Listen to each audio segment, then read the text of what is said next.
Nakaupo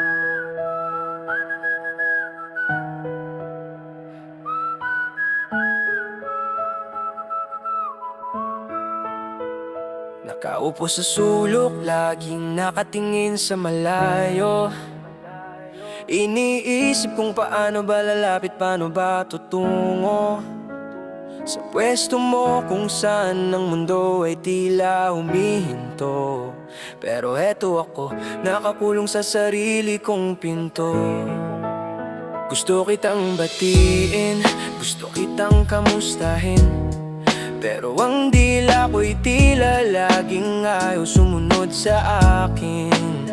Bawat hi at hello sa lalamunan lang sumasabit. Takot na baka ang pagkakaibigan natin ay mapuni. Ayaw kong sabihin, baka kasi lumayo ka. Ayaw kong aminin, baka biglang mag-iba. Kaya itatago na lang sa ilalim ng mga ngiti, kahit ang puso ko ay unti-unting nahahati. Sapat na sa akin na makita kang masaya, kahit ang nararamdaman ko'y mananatiling talinghaga.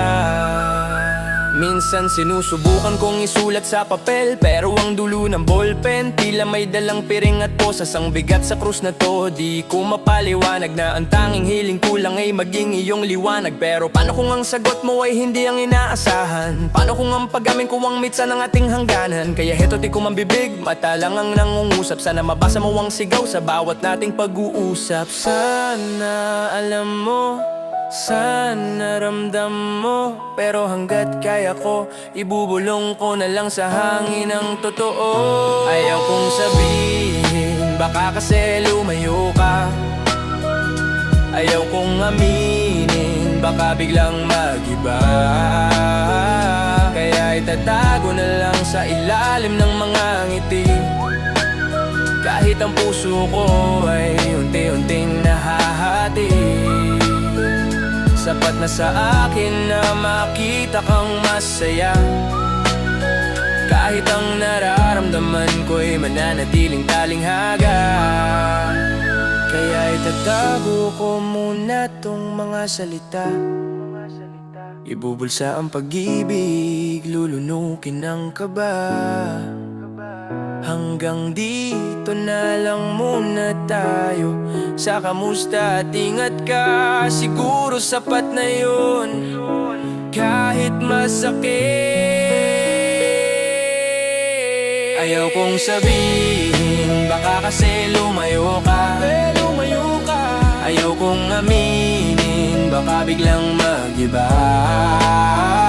Kaya itatago na lang sa ilalim ng mga ngiti, kahit ang puso ko ay unti-unting nahahati. Sapat na sa akin na makita kang masaya, kahit ang nararamdaman ko'y mananatiling talinghaga. Kahit itatago ko muna tong mga salita, ibubulsa ang pag-ibig, lulunukin ang kaba. Hanggang dito na lang muna tayo sa kamusta at ingat ka. Siguro sapat na yun, kahit masakit.